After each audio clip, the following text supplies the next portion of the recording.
नमस्कार, संभव वेलनेस में आपका बहुत-बहुत स्वागत है और मैं डॉक्टर अमिता पुरी, देश की जानी-मानी मनोवैज्ञानिक, क्लिनिकल साइकोलॉजिस्ट और global authority on narcissistic abuse recovery.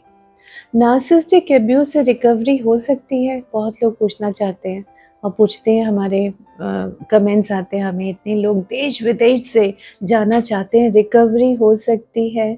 तो भई हमें लक्ष्मण रेखा को खींचना पड़ेगा बार-बार, बारंबार, और वो करने के लिए कन्फ्रंटेशनल थेरेप्यूटिक अप्रोच, जो आपको एक विशेषज्ञ जो स्पेशलिस्ट है इसका इन नार्सिसिस्टिक अब्यूज़ रिकवरी ना, वही करवा सकता है। रेगुलर थेरेपी चाहिए। बहुत बार पेरेंट्स आते हैं, पेरेंट्स इन देयर 50s और 60s, और बहुत ही जिसको बोलते हैं ना, शर्मिंदगी भरे अंदाज में बोलते हैं, हम आपसे कुछ बात करना चाहते हैं, आप हमें जज तो नहीं करेंगे? और फिर वो बातें बताते हैं कि जब से बेटे की शादी हुई है, बेटे से बात नहीं हो पा रही ठीक से, बेटा घबराया रहता है या गुस्से में रहता है, फिर गुस्सा उसका हम ही पे निकलता है, और जो उसकी वाइफ़ है वो इतने गंदे-गंदे जले-कटे शब्द बोलती है हमारे बारे में, मुझको। तो जैसे हस्बैंड्स हैं, यानी कि फादर्स हैं, जो फादर इन लॉ जो वहाँ पर हैं, वो आते हैं जो, वो बोलते हैं कि मेरे सामने मेरी वाइफ़ को, भैया सीनियर सिटीज़न हो गए हैं, 60s में हैं, 70s में हैं, मेरी वाइफ़ को तड़पा-तड़पा के एक चाय के कप के लिए भी, कि मेड को एकदम चिल्लाना शुरू कर देना, इस बुढ़िया के लिए क्यों बनाया पहले? मेरे से पूछा क्यों नहीं? और मेरा पहले काम करना है। मतलब आपके पास स्टाफ मेंबर्स इतने सारे हैं घर में, उसके बावजूद भी आपने सैडिस्टिक प्लेज़र लेना है बूढ़ों को तंग करने के लिए। और अगर फादर इन लॉ डाँटते हैं या कुछ समझाने की कोशिश करते हैं ऐसे डॉटर इन लॉज़ को, तो क्या होता है, शाम को या उसी वक़्त बेटे को कॉल चला जाएगा, तुम्हारे पापा की गंदी निगाहें हैं मुझ पे, वो गलत वे से मेरे को देखते हैं, वो चाहते हैं मैं उनके पास ही बैठूँ, बात करूँ, मेरे से ये बर्दाश्त नहीं होता, मैं यहाँ नहीं रह सकती, मैं अभी पुलिस को फ़ोन करती हूँ।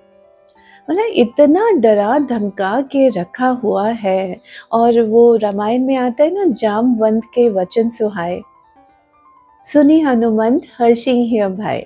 तो क्या है कि जब संजीवनी बूटी लानी थी, तो हनुमान जी सब परेशान थे, कैसे हो सकता है, ओवरनाइट कैसे आ सकती है संजीवनी बूटी, इतना दूरी है, कैसे होगा, ज्योग्राफिकल दूरी इतनी ज़्यादा है। तो जामवंत जी ने जामवंत के वचन सुहाए, उन्होंने बोला कि भाई हनुमान, तुम तो पवन पुत्र हो, अब अंजनी पुत्र हो, तुम तो हवा के वेग से जाके और हवा के वेग से आके आप ला सकते हो, और लक्ष्मण ज़िंदा हो जाएँगे, वापस उनके प्राण वापस आ जाएँगे। तो अपनी पावर को याद दिलाना, वो फिर हम दिलाते हैं कि भई आपकी पत्नी है, सीनियर सिटीज़न है, ओल्ड लेडी है, इनकी पावर ज़्यादा है ना लीगल टर्म्स में भी, तो लोग सुनेंगे, कोर्ट वाले भी, अगर पुलिस वाले भी सुनेंगे, मानेंगे, तो क्यों घबराते हैं, क्यों डरते हैं? नहीं, अभी इस उम्र में कोर्ट कचहरी के चक्कर अच्छे नहीं लगते। तो मैंने बोला, न्याय सहना ठीक है, और अभी आपके सामने आपके बेटे का ये हाल है, किचन में जाना इनको मंज़ूर नहीं है, किचन में अगर ये खड़े भी दिख गए तो लगता है कितना पाप हो गया। अपनी चाय पानी के लिए भी या खाने के लिए एक फुल टाइम मेड रखी हुई है, जो कि सिर्फ़ बहू को ही प्लेट में खाना ला के देती है, वहाँ से प्लेट उठाती है, क्योंकि बहू तो जॉब करती है, बहू तो बिज़ी है, बहू तो बहुत थक जाती है। और जो ये बड़े बूढ़े लोग हैं, जिन्होंने अपनी ज़िंदगी में बहुत संघर्ष भी किए, जॉब्स भी की, काम किया, इतना कुछ बना के रखा, सँवारा, समेटा, और वो क्या बोलते हैं कि जब हम अपने ऊपर कुछ खर्च करते हैं, बोलते हैं घर का खर्च हम चलाते हैं, घर जो है हमने बनाया था, आज भी मेड्स के पैसे, गाड़ी के पैसे, हर चीज़ के ग्रॉसरी हमारे पैसों से होता है, क्योंकि हम दे रहे हैं। बच्चा उसी तरह आदत थी जैसे शादी से पहले, तो शादी के बाद भी हमने सोचा कि ठीक है, हमारा बच्चा है, हमारे बच्चे हैं, तो हम करते रहते हैं, बिग डील, है ना? जहाँ ट्रस्ट हो, इज़्ज़त हो, प्यार हो, सम्मान हो, वहाँ तो ये सब चीज़ें चलती हैं ना। लेकिन वो बोलते हैं कि जब हम अपने पे कुछ खर्च करते हैं, हमने कहीं बाहर घूमने जाना है या मैंने अपनी कोई ड्रेस बनवानी है, तो फिर मेरी बहू को क्या लगता है, अब ये तो वेस्ट कर रहे हो पैसे। यानी बहू पे करोड़ों खर्च कर दें तो कोई बात नहीं, इनको बाहर का अब्रॉड का फॉरेन ट्रिप इनको हर साल 2-3 चाहिए, और स्पॉन्सर कौन करे, ये बूढ़े माता-पिता। बच्चों की जो विरासत में मिलता है वो तो उनका है ही, लेकिन फिर इज़्ज़त देना, सम्मान करना, प्यार से साथ रहना, उनके साथ बैठना, उनकी कुछ भी हेल्थ इश्यूज़ आते हैं, उनका ख़्याल रखना। आपको ये नहीं कहा जा रहा कि आप बैठ के उनकी सेवा करें, फ़िज़िकली उनकी सेवा करो। इतने सारे सर्वेंट्स हैं, इतने सारे और फैसिलिटीज़ हैं जो ये बूढ़े माता-पिता के पास हैं चीज़ें। और आप सोचिए कि एनपीडी नार्सिसिस्टिक पर्सनैलिटी डिसऑर्डर व्यक्ति, स्पेशली बहू के तौर पे हम कह रहे हैं कि अगर वो ये सच में माता-पिता के पास पैसे ना हो, पेंशन ना आती हो, उनके सेविंग्स ना हो, तो कितना बदहाली होती है। आप सोच के देखिए, रोंगटे खड़े हो जाएँगे।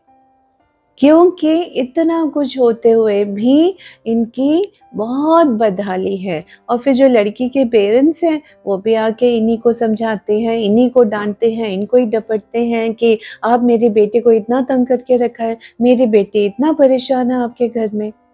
तो मैं सिर्फ़ ये पूछती हूँ, जब ऐसे पेरेंट्स आते हैं, बात करते हैं लड़की के साइड के भी, कि कितना खाना काम करती है ये घर पे? खाना बनाती हैं, डस्टिंग करती हैं, झाड़ू-पोछा करती हैं, या बड़ों के पैर दबाती हैं, या मेहमान नवाज़ी कुछ करती हैं, किसी भी तौर पे कोई मेहमान आता है, क्या करती हैं?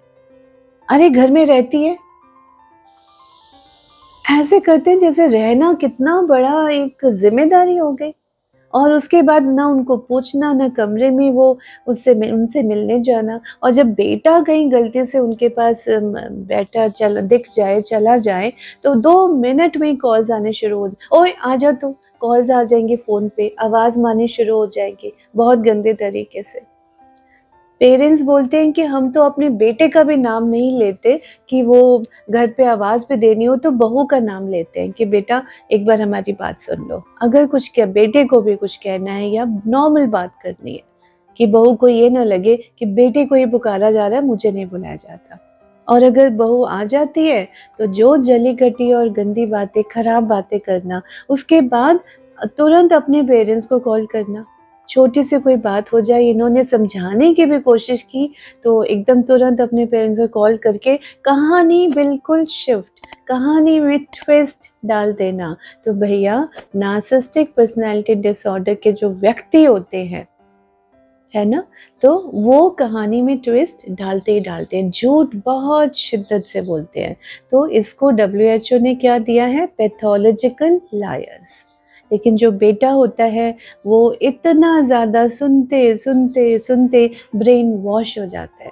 अभी हमको ये बता रहे थे कि उनके भाई ने उनसे राखी का संबंध तोड़ा हुआ है, उनकी मदर से, अपनी माँ से मिलने नहीं चाहता। फादर को प्रॉब्लम्स हो गई थी, हेल्थ इश्यू, आईसीयू में थे, तब उसने कोई मदद नहीं की। फिज़िकली उन्हें कुछ चाहिए नहीं, केयरटेकर्स हैं, फाइनेंशियली कुछ चाहिए नहीं, सब कोई है, पर एक इमोशनल सपोर्ट कि मेरा बेटा मुझे पूछ तो रहा है, ये भी हक छीना जाता है। और बेटे को पता ही नहीं चलता कि कितना ज़्यादा वो अन्याय कर रहा है। वो खुद परेशान है, खुद इरिटेटेड है।